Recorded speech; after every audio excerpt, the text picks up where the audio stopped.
12 तारीख को ये सरना आदिवासी बेटी अपना, जो कि लड़कियों का सबसे बड़ा गहना होता है, ये केस, मैं उस दिन मुंडन के माध्यम से केंद्र की सरकार को ये चेताने का काम करूंगी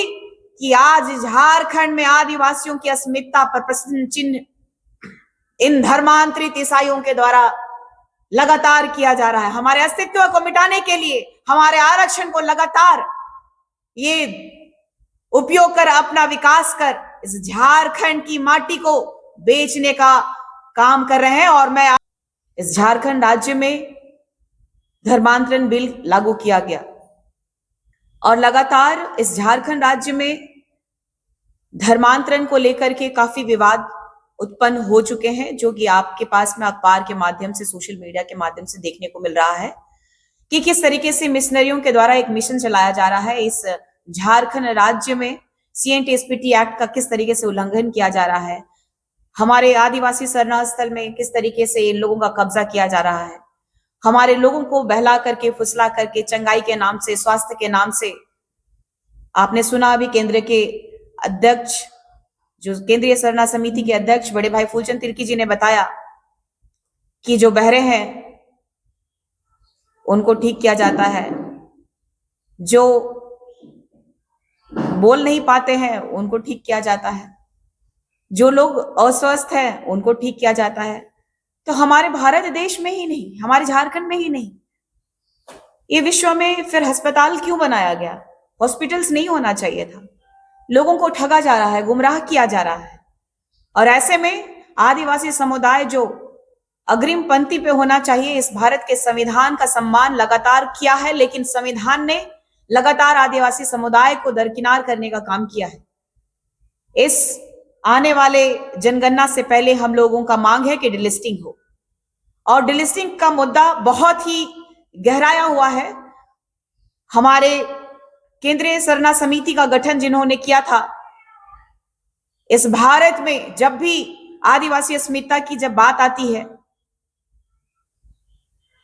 धर्मांतरण का जब भी मुद्दा होता है, तो हमारे पंखराज बाबा कार्तिक उरांव जी को याद किया जाता है। उन्होंने भी इस संविधान के तहत जब सांसद थे तो संसद भवन में उन्होंने उस समय वर्तमान की जो केंद्र की सरकार थी, स्वर्गीय इंदिरा गांधी जी की सरकार को हिलाने का काम किया था। उन्होंने तब भी कहा था कि धर्मांतरण जो हमारे आदिवासी समुदाय की अस्मिता को लगातार ठेस पहुंचाने का काम कर रही है, आदिवासी समुदाय का रूढ़िवादी परंपरा को लगातार हानि पहुंचाने का काम इन धर्मांतरितों के द्वारा किया जा रहा है। हमारे पास शिक्षा नहीं है, इनके पास विदेशी धर्मों के द्वारा, ईसाइयों के द्वारा मिशन चलाया जा रहा है कि अच्छी शिक्षा होगी तो ज्यादा से ज्यादा लोग संवैधानिक पदों पे विराजमान होंगे। जिस तरीके से अनुच्छेद 341 में इसी समुदाय के लिए बाबा भीमराव अंबेडकर साहब ने एक कड़ा कानून बनाया था, एक नियम बनाया था कि ऐसे समुदाय के लोग यदि धर्मांतरित कर मुसलमान और ईसाई बनते हैं तो आरक्षण समाप्त होना चाहिए। हम सरना आदिवासी भी केंद्रीय सरना समिति के द्वारा पूरा झारखंड में डिलिस्टिंग का मांग करते हैं, और 12 तारीख को, 12 दिसंबर को राजभवन के समक्ष एक उलगुलान करने के लिए सरना समिति तैयार है। और उस समय आप पूरा भारत में आज एक नाम गूंज रहा है, एक आदिवासी बेटा का नाम गूंज रहा है, जो कि नक्सली के रूप में मारा गया, हिड़मा। दुख की बात है कि आदिवासी समुदाय आज भी इस संविधान के तहत आने वाला लगातार न्याय का मंदिर भी लगातार ये कहते रहा है कि आरक्षण दिया जाए, हमारी विकास का कार्य किया जाए, लेकिन फिर भी आदिवासी समुदाय में क्यों नक्सल बन रहे हैं लोग? क्या कारण है कि विकास हम तक नहीं पहुंच पा रहा है? तो ऐसा और कोई आदिवासी दूसरा हिड़मा ना बने, इसलिए इस संविधान को और इस सरकार को और केंद्र की सरकार को चेतना होगा कि आदिवासी समुदाय जो कि हमेशा संघर्षशील रहा है, अपने अस्तित्व को बचाने के लिए, अपने समुदाय को बचाने के लिए, अपनी रूढ़िवादी परंपरा को बचाने के लिए, तो मैं केंद्र की सरकार को झकझोरना चाहती हूं, क्योंकि वर्तमान की झारखंड की जो सरकार है, एक आदिवासी बेटा आज आदिवासियों को दरकिनार करके लगातार ईसाई और मुसलमानों को फेवर देते हुए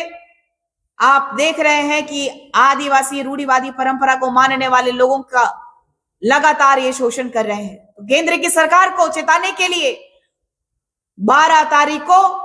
ये सरना आदिवासी बेटी अपना, जो कि लड़कियों का सबसे बड़ा गहना होता है, ये केस, मैं उस दिन मुंडन के माध्यम से केंद्र की सरकार को ये चेताने का काम करूंगी कि आज झारखंड में आदिवासियों की अस्मिता पर प्रश्न चिन्ह इन धर्मांतरित ईसाइयों के द्वारा लगातार किया जा रहा है। हमारे अस्तित्व को मिटाने के लिए, हमारे आरक्षण को लगातार ये उपयोग कर, अपना विकास कर इस झारखंड की माटी को बेचने का काम कर रहे हैं। और मैं आप लोगों के माध्यम से ये भी कहना चाहती हूं कि जब मुंडन होगा तो उस बाल को हम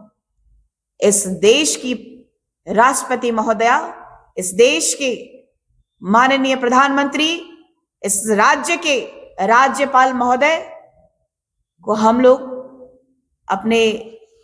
जो मैं मुंडन कराऊंगी वो केस को भेंट स्वरूप भेजने का काम करूंगी और झकझोरने का काम करूंगी। ये आदिवासी अस्मिता वाकई खतरे में है। और मैं आप लोगों के माध्यम से जो मिशनरियों के जो दलाल है, जो उन लोगों का ठेका लेके रखे हैं, यहां से वेटिकन तक में इन लोगों का एक छत्र, एक कार्य रहता है कि किस तरीके से धर्मांतरण कराना है और हमारी जो जमीनें हैं उनको किस तरीके से मिशनरियों के हाथों में बेच देना है। तो धर्मांतरित ईसाइयों के दलाल ग्लैक्सन डुगनो को मैं चेताना चाहती हूं कि इस झारखंड राज्य में उरांव समुदाय के लोगों को और मुंडा समाज के लोगों को जो लड़ाने का काम कर रहे हैं, बिन पेंदी के लोटों को मैं कहना चाहती हूं कि जो अपने रूढ़िवादी परंपरा के नहीं हुए, जो अपने संस्कृति के नहीं हुए, जो अपनों के नहीं हुए,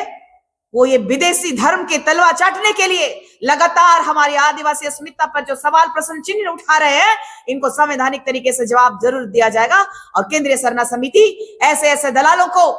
हमारे झारखंड राज्य में उनकी जो मंशा है, जो ईसाइयत को, इन लोगों का